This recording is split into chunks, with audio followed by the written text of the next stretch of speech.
So, good afternoon, friends. Meeting again today with the continuation of the same aphorism which we have not able to complete in last lecture. So, all the students, practitioners, colleagues, all of you, a very good afternoon. So yesterday we have started learning about the second aphorism and third aphorism, and we have finished understanding of the second aphorism in detail. Today we are going to learn the remaining aspect of third aphorism, and before that there is a little bit revision regarding the first 2 points or 3 points which we have discussed in last lecture regarding the qualities of a homeopathic physician. And Hahnemann have explained regarding those qualities. The first important quality, that is knowledge of disease, indication. So he has explained there are the two things. The homeopathic physician should have a knowledge of disease. That means a nomenclature according to the medicine, according to surgery, according to the obstetric gynec. Every aspect of the disease one should be thorough enough. So everyone should understand all those diseases, and those are very, very important. And then he has made one comma over there and followed by indication. So when you know those diseases followed by very specific indications of that person who is expressing himself with his own personality in the form of an indications which are important to understand what is the individuality of that patient. Those are nothing but the individual features, and those are important in order to find it out a remedy for the patient. And that's why there are two different ways you have to understand the human being or the sick. First, his disease per se, and then followed by the individualistic expression with which it expresses, either at the level of location, either at the level of sensation, or a modality, or a concomitant. So at all four levels, this can be expressed, or this can be expressed even at the mental state of that human being. Even it can be expressed in the constitution of that human being, of a miasmatic background of the patient. So there are a number of things with which the individuality get expressed, but you should have both the knowledges, the disease per se as well as their indications in individual case. And then we have discussed about knowledge of medicinal powers, that is the second the physician should have. So he must understand not only the medicine but every medicine in a different potency, how it works, how it penetrates, how it acts. That knowledge is necessary, and we have discussed the example of a Rustox 6 as well as Rustox 10M in the similar type of environment, but expressing with their own individuality and how to differentiate that. So we have discussed these 2 points in yesterday's lecture, and then third point which we have started discussing about, it is nothing but if he knows how to adapt according to clearly defined principles what is curative in medicines to what he has discovered to be undoubtedly morbid in the patient. So this is this point which we were discussing in last lecture, that what is curative in the medicines. That is part which already we have discussed. What is curative in medicines? So that is nothing but it is not the primary action with which homeopathic medicine will going to work, because you are prescribing it on the basis of symptom similarity, and specifically not only symptom similarity but a state for which you are finding it out a remedy, and you have to match that patient state with the disease with the medicinal state. And here what is exactly curative, that you have to locate, that you have to find, and that if you understand that from your keynotes, from your Borix Materia Medica, from your other Materia Medica, then you are able to apply it in the patients when you observe similar types of states in the patient.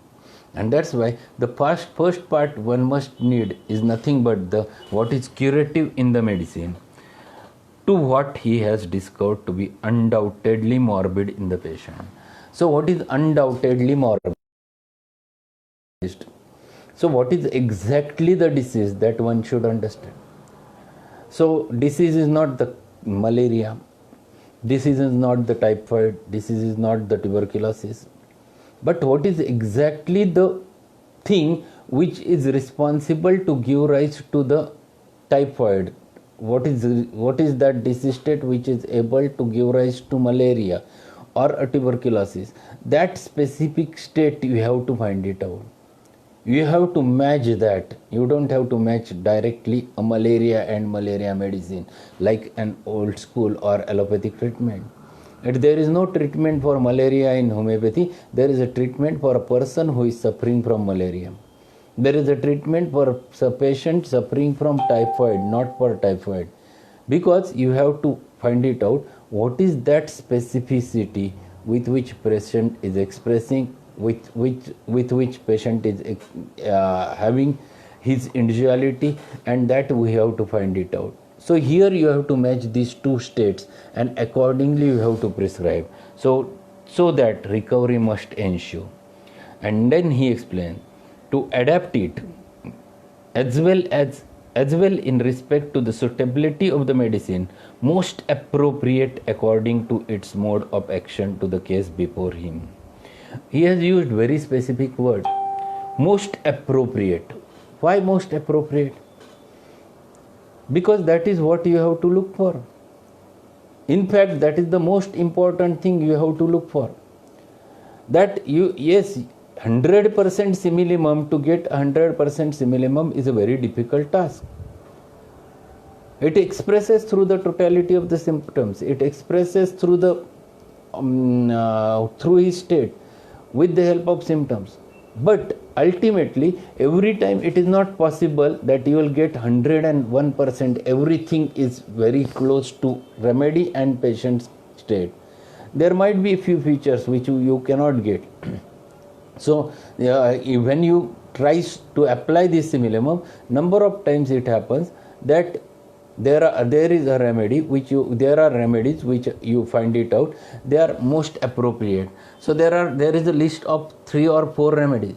Even though you have done the repertorization, it gives you a group of symptoms, and after getting those group of symptoms you have to choose one, and which is that one which is most appropriate to that specific case, which is most similar to that specific case.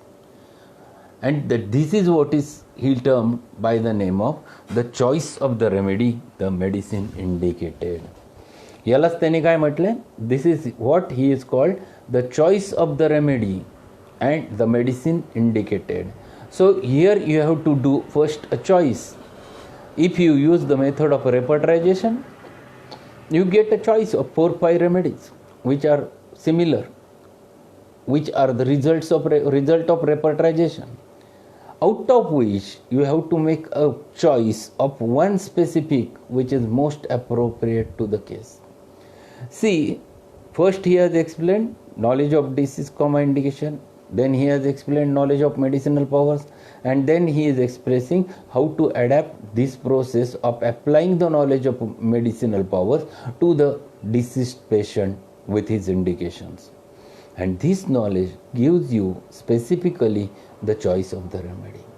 So even though you have ample knowledge of medicines, even though you have ample knowledge of disease and indications, but you don't know how to apply them, you are nowhere, then it never works.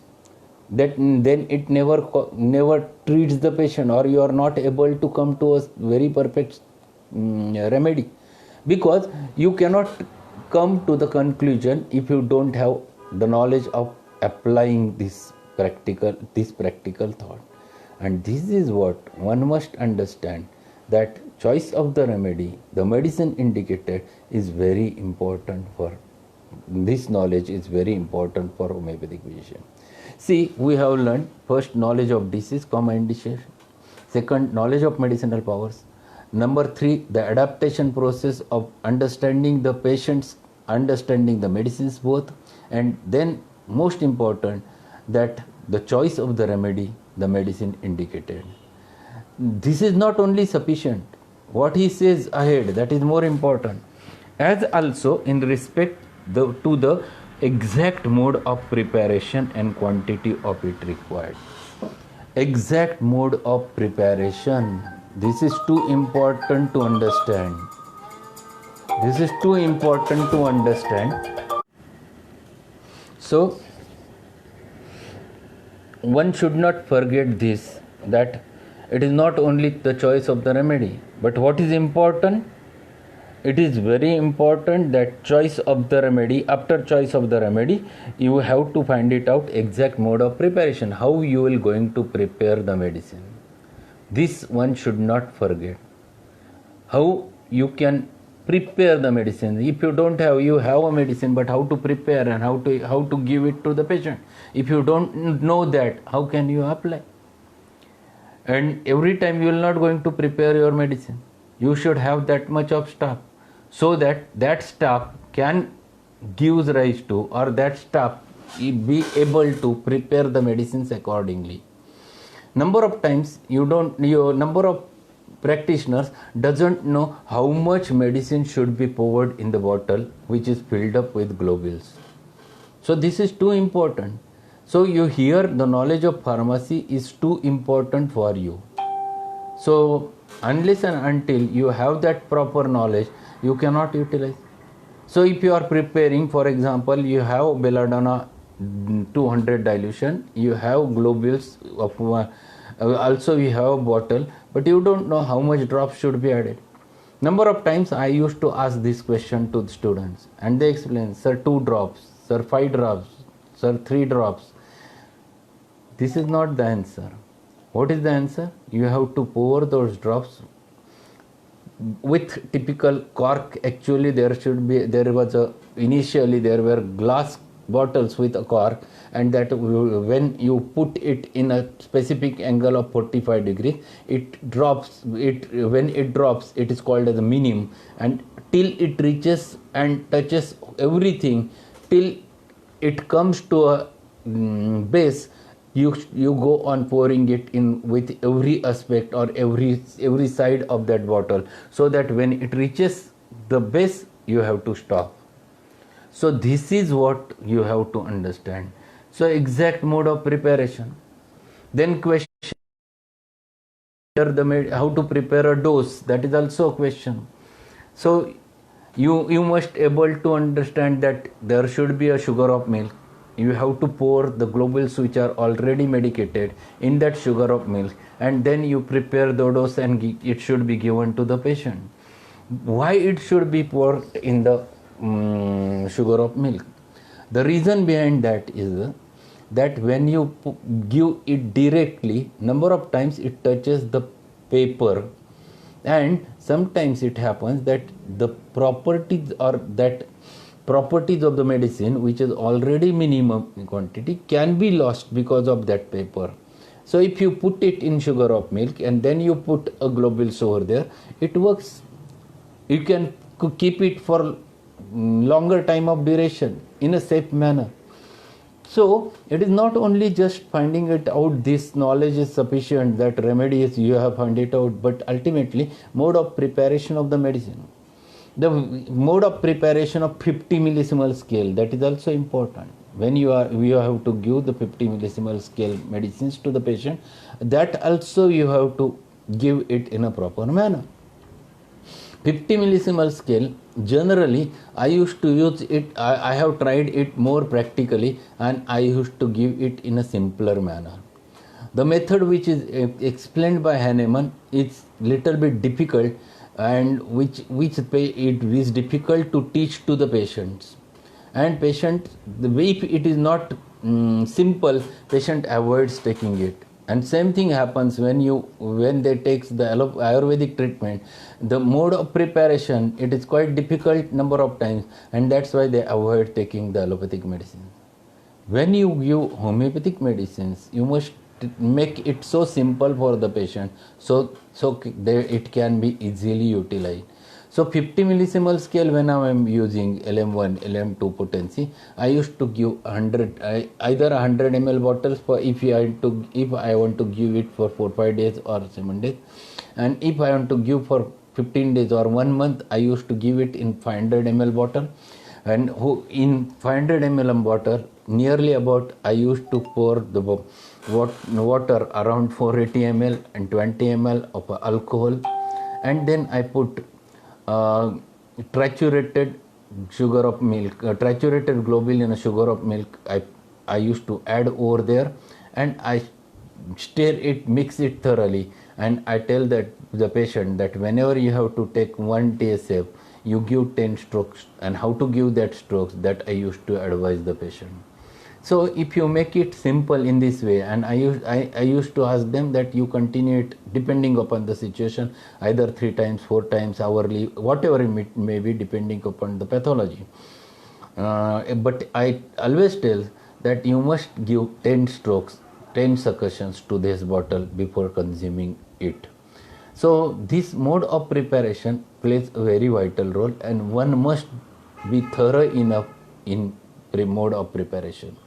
And then comes mode of preparation and quantity of it required.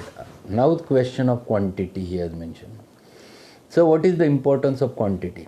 If you give 3 globules, if you give 1 globule, if you give 5 globules, or if you give 10 globules, what is the difference? We are giving homeopathic medicine in potentized form.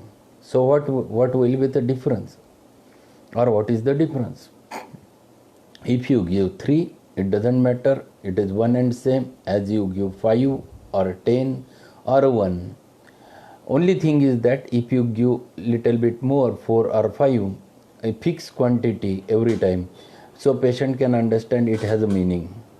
Second important thing, when you give 1 globule, when you put it on inside the patient's mouth, it touches only that much of flora.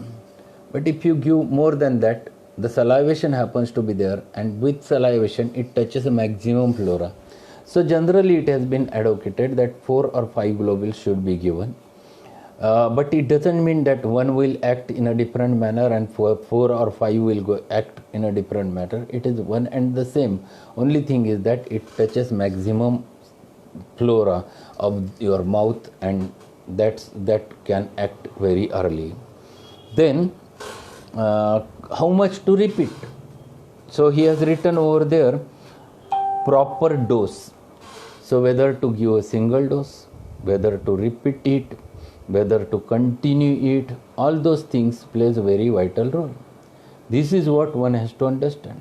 It depends upon which medicine you are giving, for what purpose you are giving, whether the patient has a pathological problem, whether the patient is having functional problem, whether the patient is having a psychological disorder, whether he is having more mental symptoms, whether his susceptibility is high, whether his susceptibility is low. Everything we have discussed while discussing the prophylaxis lectures. So there are 2 lectures on prophylaxis already delivered in this session. They are there on the listen or watch those lectures. They should go to my channel, Dr. Prasad Rasal, the Divine School of Homeopathy YouTube channel, and listen them, so that the potency dilemma, it is given as a, not prophylaxis, sorry, it is potency dilemma. The 2 lectures are there on the potency dilemma, 2 or 3 lectures in fact, and you can learn them, so that this I will not going to elaborate it again over here. So proper dose, that is another knowledge the physician should have. And last, and the proper period for repeating the dose. So proper period, that is also important, when it should be given. There are number of things which are number of hints given by Dr. Allen or Dr. Borick in their books. Only thing is that we never read those dose part. Number of things, number of hints are there. For example, Naxomica should be given during bedtime. It works beautifully in patients. Rustox should not be given at night, it should be given in the morning, because night, if you give night at night and patient is having aggravation at night, it can be aggravated more. So certain hints are given over there. So proper period, when to give, how much to give and how much to repeat. All those things are of a practical value. When you are repeating specifically in 50 millisimal scale, you can repeat it safely. But when you are giving centesimal scale or decimal scale medicines, you cannot repeat so much. Decimal at least you can, but with centesimal, which are most strongest potency or most strong medicine of your from your homeopathic pharmacy, they are very, very dangerous to repeat if they are defecting remedies. So, sometimes it can prove they can be there will be proving of the medicines if you go on repeating the medicine. And that's why every time the caution is mentioned regarding the dose factor in the Materia Medica. If you read Gallicarbonicum, he has given very nicely the caution. If you read the Phosphorus, he has mentioned the caution how to use the dose.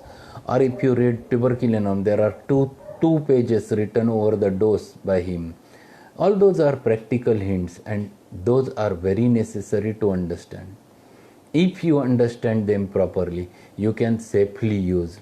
If you are using the nozodes, so there should not be so much repetition of the nozodes. So all those pros and cons regarding the potency have been very nicely mentioned in those potency dilemma lecture. So those who have not attended should attend again or watch them again. Now we will turn towards the last part, and that is most important quality the physician should have. And what is that? Finally, he knows the obstacles to the recovery in each case and is aware how to remove them so that the restoration may be permanent. See, this is too important, because if a patient is brought to you and he is taking your treatment and he is explaining he is having chronic rhinitis, and he sits in front of you and he starts sneezing and he says, "Doctor, this is what happening with me." And then you are sitting over there and you get very strong smell. Then you ask, have you used any scent or deodorant? And patient says, "Yes, I have a habit of using deodorant since long time." So you ask, "Since when you are using?" "I'm using it since last 5 years." "And since when you are having this chronic rhinitis?" "It is also 4-5 years." Now you know that this is happening because of that scent or deodorant. If it is so, it is first important thing, ask your patient that you have to stop these things. These are the obstacles in the process of recovery. Number of patients who are addicted to a number of things, and that may be one of the main obstacle in the process of cure. Patient comes to you and he has an habit of tobacco chewing, using or applying the tobacco misery, and you give him medicine. Your medicine is very well chosen in a proper potency, and still it produces a little bit result. It never produces a complete recovery. So what is the important thing? That you ask patient directly, "Are you still using tobacco?" They says, "No, doctor, no." Then you ask again, "At least once a day?" Then he explains, "Yes, doctor, once only I used to take." Then these are most important obstacles. That's why you are not getting the result. So these are the things one should not forget. At the village level, there is strong habit of using the misery, or that is tobacco misery, and they are literally dependent. They in whole day at least they uses it 4 to 5 times a day, and that affects the action of the remedy.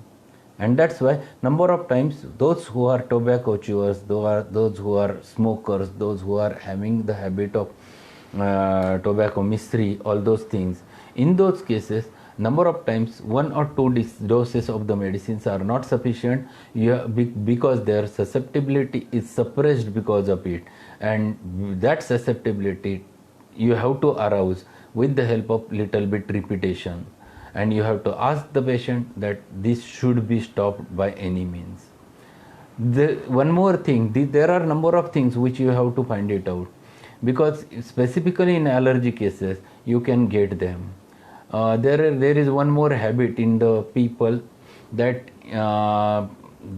they keeps those, what is called as, I don't know the exactly what, naphthalene balls. Yes, डांबर गोळे आपण मराठीत म्हणतो, ते कपड्यांमध्ये ठेवायचे म्हणजे कपड्यांना खराब होत नाही, वास लागत नाही किंवा त्यांना काय.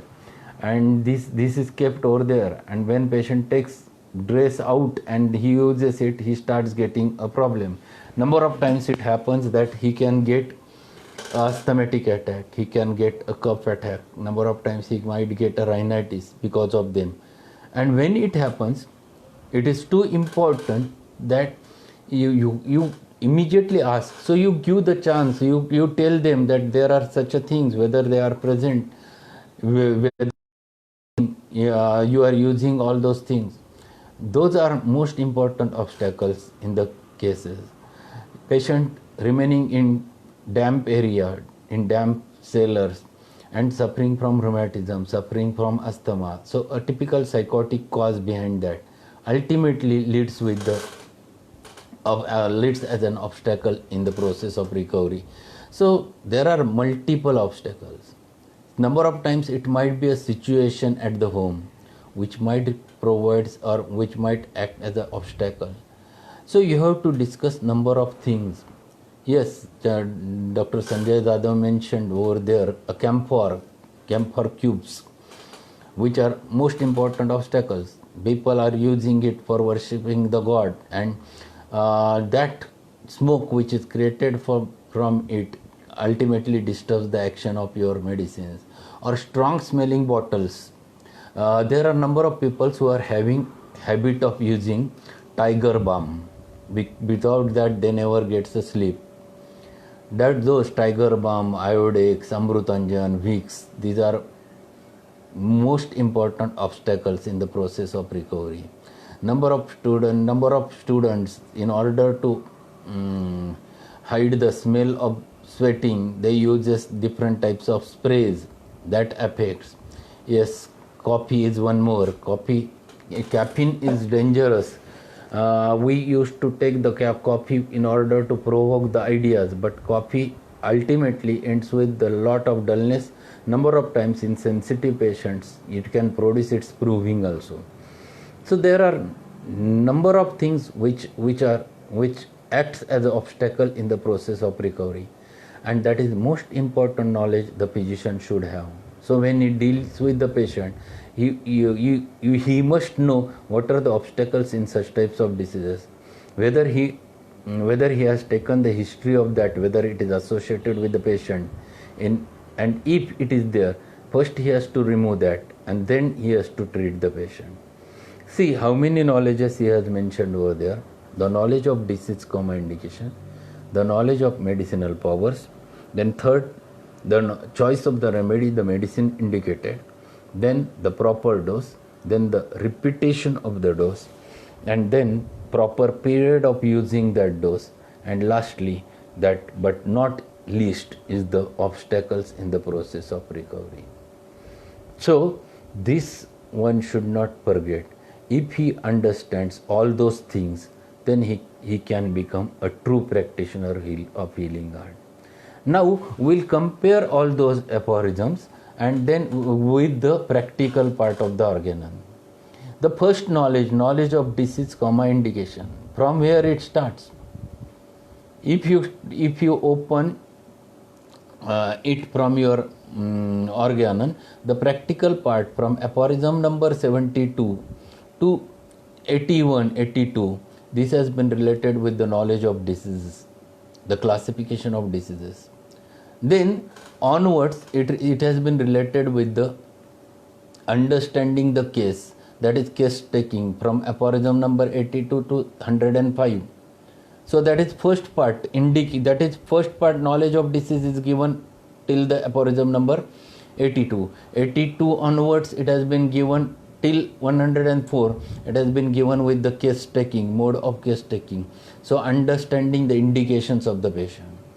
Then from 106 to 145, those are related with the understanding the knowledge of medicinal powers. That has been related with the knowledge of medicinal powers, the drug proving, practical aspect of the it. And then from the aphorism 146 onward, most practically how to apply that in the patients, if depending upon the classification of diseases, till 268 or 62, where he has explained all those things. So see, he has mentioned each and everything. He has mentioned also how the modes of preparation of the medicine in that practical part of Organon afterwards. So everything from this practical part of Organon, the miniature is mentioned in this third aphorism. And that's why this aphorism plays a very vital role in understanding the Organon of medicine. And if you have all those knowledges together, then you are called to be a true practitioner of healing art. If there are students from second year, third year, this is full question can be asked on this topic. True practitioner of healing art, explained in detail for 10 marks. So very important question and very important aphorism. So I think so we have discussed number of things regarding it. There was one question regarding the water potencies or plussing technique mentioned over there. Plussing technique already we have discussed that Hahnemann explained in this 6th edition of Organon of Medicine. You prepare a dose and add it in the glass bottle or in a cup of water and you stir it thoroughly. Give one dose of it. Then again put one dose or 5 ml or 10 ml in next cup of water, in a cup. Put again a water over there, prepare that and keep it as it is for a second dose. In this way you go on plussing it one by one potency. So if you have started with 30, you can give 32, 33, 34, 35. And this is one of the important way that instead of directly going for 200, you can add one more dose every time, and which cannot produce or which can prevent the homeopathic aggravation. So this is all regarding the third aphorism. We have learned it in detail since yesterday we were discussing regarding this third aphorism. Now we'll turn towards the fourth one, because that is also one of the important aphorism. In fact, I must say that this is one more quality one should add in the qualities of homeopathic physician. And what he has mentioned over there in the fourth aphorism, it is the preserver of health, the concept of preserver of health. And what is the aphorism? He is likewise a preserver of health if he knows the things that derange the health and cause the disease, and how to remove them from the persons in health. See, this is what is thing which I have mentioned in the lecture of prophylaxis. He should be preserver of health. Our aim should be towards the preservation of health instead of going towards the how to tackle the disease. First and most important part, or first and most important quality, the homeopathic physician should develop. If you watch that your friends are using the tobacco, it is your duty to tell them that you must stop it by any means. If you know that the person came along with the patient having the habit of or he is alcoholic, it is your duty to tell them that this is the thing which can produce a disorder, and this is most important thing which you have to watch and you have to tell them. So instead of first happening the disease happens to be there and then you are treating, this is not not so important. What is so important is nothing but the first important thing, the prevention of diseases or preservation of the health. So what is health? Already we have discussed. For that is more important. So it is not only the things which disturbs your health. This is one thing how you can maintain your health. So diet plays very vital role in maintaining the health.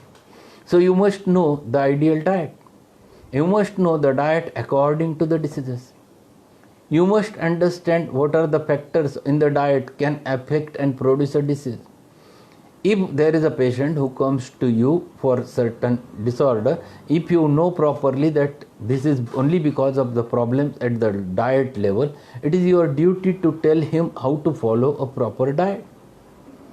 Patient is obese enough who comes to you, and if you know how to reduce the weight of the patient, and if you are able to tell him exactly the science behind that, then it is quite simple that your patient's recovery happens very fast. Because there are a number of disorders which develops because of the obesity, and it is the most important disease in the modern era is the obesity. You must know how much should be the average weight of the Indian male as well as female. Average, you should not apply the criteria of the foreign countries, European countries. Their criteria are not applicable to us because our height is average height, and according to that height you have to find it out average weight. So you must understand it thoroughly first, and then you are able to tell the patient. So average male, Indian male should not be more than 74 averagely, or average Indian female, women specifically, when I am talking about it is married male or married female, she should not be more than 54 generally. These are the common average weights. If height is much more, then little bit difference can be adjusted, but this is the average. And if patient is having much more than that, it generally affects the patient's health. So you have to tell them exactly, yes, you are obese enough, it is your duty to reduce the weight, and you have to tell them in a proper manner. So diet is one of the important factor in the maintenance of the health, and according to it you have to advise. If the patient is diabetic, you must know what patient should avoid. That's why understanding this part, for understanding this diet and regimen part, I have done the naturopathy course also, because it has been very thoroughly explained in naturopathic courses. Take or understand them from those courses so that you can, or there are a number of books in Marathi available over there, so you can read them, so your knowledge regarding the diet can get improved, and you are able to tell your patient exactly. So that is also one, this is also one of the thing one must know. And then also the regimen, because it is also one of the important factor which produces a disturbance at the level of patient's health. There are one important thing, I will give you one example. There is a biological clock in your body, and which works between 11 o'clock at night till 4 o'clock in the morning. These 5 hours are most crucial for sleeping, and if you never sleeps during that time, the detoxification process which runs very fast during those sleeping hours, if the person sleeps, which never happens, and number of times there is a saturation of the waste products happens in your body. And that's why it is your duty to tell your patient that you must sleep before 11 o'clock. So if you say 11, they will run towards 11:30. So better to tell them that you must sleep till 10:30. So at least they can sleep to up to 11 p.m. And this is very important, because there is nowadays one more problem is there with the public. Sleep is disturbed or sleep is prevented because of this instrument which is there on which you are watching me. And it is not only instrument, there is one more thing very dangerous inside it, is nothing but the WhatsApp and Facebook which we are using at time. This prevents the sleep, this disturbs the sleep, and that's why if it happens so, it creates or disturbs your mind, that reflects everywhere in your body. You find it out that if you don't sleep properly at night, next day the irritability increases, your reactions gets disturbed, and this creates a problem at all levels. So physiology always gets disturbed. Myself, I was suffering from uric acid, hyperuric acid levels. I had 2 times attack of gout. I was not getting the result. I have stopped eating proteins, I have stopped non-veg, everything. But still it used to find it out more than 5, 6, 7, number of times 7. And I was having a habit of using internet and this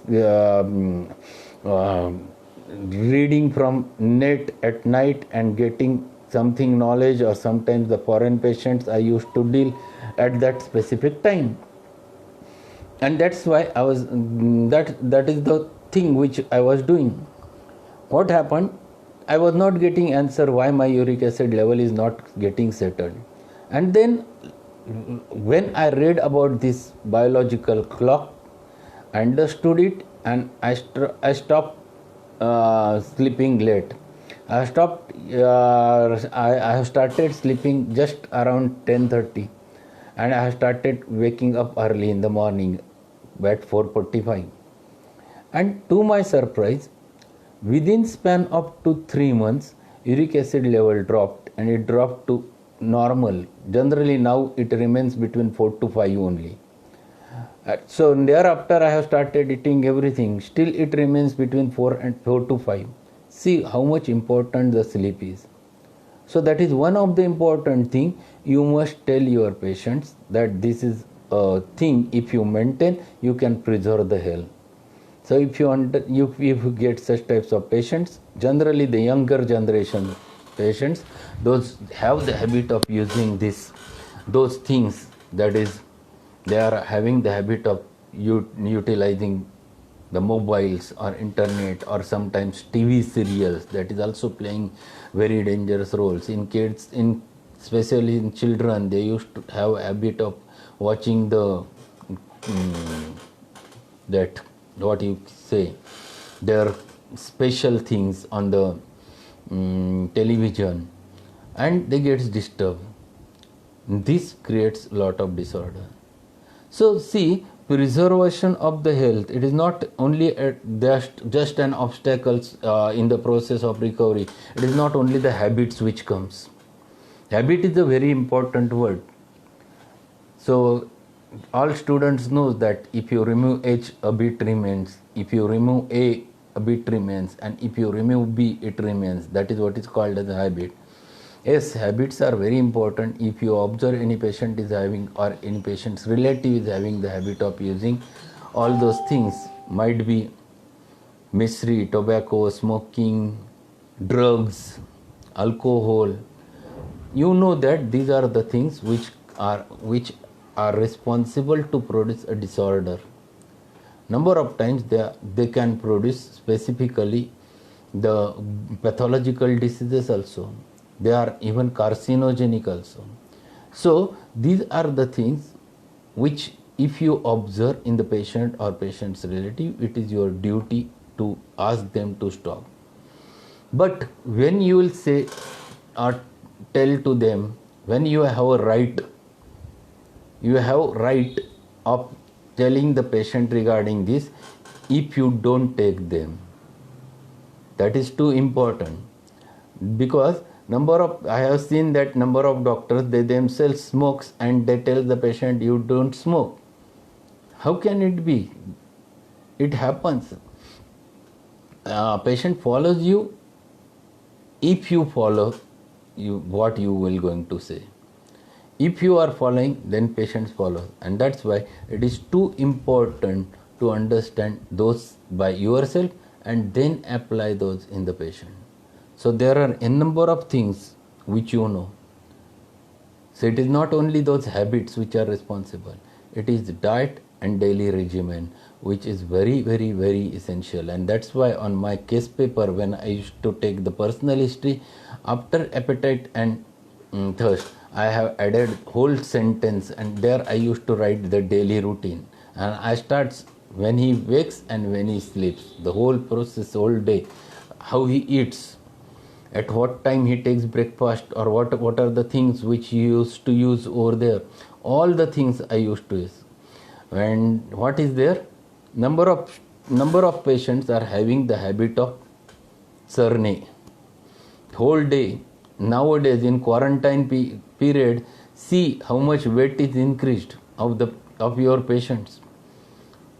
It is by inches. It is only because they have not following the diet, and diet plays very important role in the preservation of health. So diet is important. Then second, all the habits, every habit, right from tobacco to alcohol, every habit, and even drugs, every habit the person should avoid. And then daily regimen, that also you have to ask. There are patients I have seen that one of the patient who came to me for chest pain, and he has already operated twice, bypass surgery was done 2 times, and asked, when do you wake in the morning? He says 1 o'clock. So I asked, 1 o'clock at night or 1 o'clock at day? He said 1 o'clock at daytime. So I asked, how, why? He said, doctor, we have hotel business, so hotel runs up to 12 o'clock at night, then I go to home, and then I take my dinner at night around 1 or 2 o'clock, and thereafter after 1 hour I sleeps, and I wakes up in the morning at 1 o'clock, and I take tea, and again I start taking lunch immediately up within a span of 1 hour. Generally I do it in my hotel, because we have a hotel, we prepare over there. And then again at 4 o'clock or 5 o'clock I have a tea, and in the 6 o'clock or 7 o'clock I have breakfast again, and then this is the way. I said that yes, third time you have to go for a bypass surgery. Nothing more than, no one can say you, and this is too important. So you have to ask the patient that according to your, even though you have a business, you have to adjust all those things. Match them properly so that you can sleep properly. And if you are able to sleep properly, if you are able to maintain diet and daily regimen, you can preserve your health. And if you remain away from all types of habits, definitely you will remain healthy. This is one side of it. One more side is that doing regular exercises. Without that, it is not possible to maintain the health or preserve the health. So for that purpose, again, if you want to tell to the patient, yes, you must preserve the health doing regular exercises. So patient can ask, sir, do you do the regular exercises? If you are doing it, then you have a right to tell the patient. If you are not doing that, how can you going to advise the patient to go for regular exercises? Regular exercise, anything, depending upon patient, depending upon his complaints, you can explain. You can either ask them to walk take a brisk walk around 45 minutes. Again, what happens? We used to tell 45 minutes you do a walk. Next day patient goes for 45 minutes walk, and third day, next day again he stops because he started getting pain in legs. This is quite common. Ask them that if you don't have a habit of walking, start it with 10 minutes, next day 12 minutes, 14 minutes, every day go on increasing every 2 minutes, so that you will not get any problem and you can maintain at the level of 45 minutes. Ask them to do a Surya Namaskar, at least 12, again the same thing, first day 1, second day 2, third day 3, on the 12th day he can do for 12 and maintain with the 12 Surya Namaskar. So these are two things he can do. Or another thing, cycling, the same is true. He has to start with slow cycling for a small distance, gradually go on increasing, and he can do it around 15 kilometers per day, and then there is no need to do any other exercise. It depends. What if he is playing badminton, it's well and good. but he can play at least that he can get a sweating. So all those things, running, if he is running, you can ask, but for old patient you should not ask running, because generally it causes degeneration of the knee joints, and that's why this should not be done. So you have to think before you advise a proper exercise to the patient, and you must do the regular exercises so that you can advise your patients those exercises. So these are the things which are very, very important, and there are a number of things that which causes the diseases. That means any habits or all those things. If you know that they are the things which are causing the diseases, you must tell the patient how to remove them from the persons in the health. So that knack should be there with you. You basically, when you have a patient who is having alcoholic habits, it is not that you tell the patient don't drink and patient will stop. Is it possible to remove this habit in such a simple manner? It's very difficult. It is not so simple. You have to blackmail the patient emotionally. That is a good weapon when along with, that is what is called as the emotional psychotherapy, along with your medicines. And if you are giving medicines to stop the habit, patient should come to you for removing the habits. It is not patient's relatives who comes to you and they ask you medicine. Don't give that medicine. You should not give that medicine. You ask that if patient is ready to take the medicine, he should come, and then you discuss everything, you talk with them, use proper psychotherapy. Then it is possible that you can remove it from that patient, even though he is in the state of health. So this is what is nothing but the preserver of health. So there are n number of things which we can discuss about it, but most practical I have discussed with all of you. So today we have finished the third aphorism along with the fourth aphorism. And fourth aphorism, again a short note topic for our exam going students. Sorry, there was little bit disturbance over there. Tomorrow we'll meet again with the fifth aphorism, and I think this is the last aphorism I will going to discuss along with detailing, because it will take long time to understand the fifth aphorism. It is not a topic of one lecture, because here number of things again we have to learn. So at least minimum 2 lectures may be required to understand this fifth aphorism, and after fifth aphorism I will stop taking the Organon. I have given you path how to go ahead with understanding the aphorisms. Whenever time permits, yes, we'll continue with it, and that will be uploaded on our channel, every aphorism when time permits.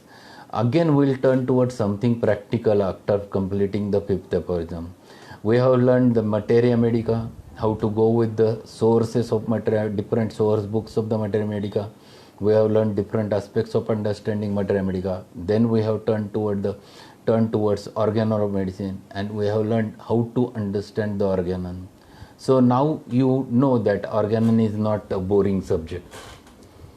Organon is most practical subject, and in fact most interesting if you understand meaning of every word. So I have given you the path. Yes, I will definitely upload the videos of remaining aphorisms in future, but till that period you start reading it. If you have any questions, you can put the questions so that we will discuss. Tomorrow and day after tomorrow mostly we'll continue with this fifth aphorism, and thereafter we'll turn towards the repertory part, including basics of repertorization, understanding how to handle the repertory for the student's point of view.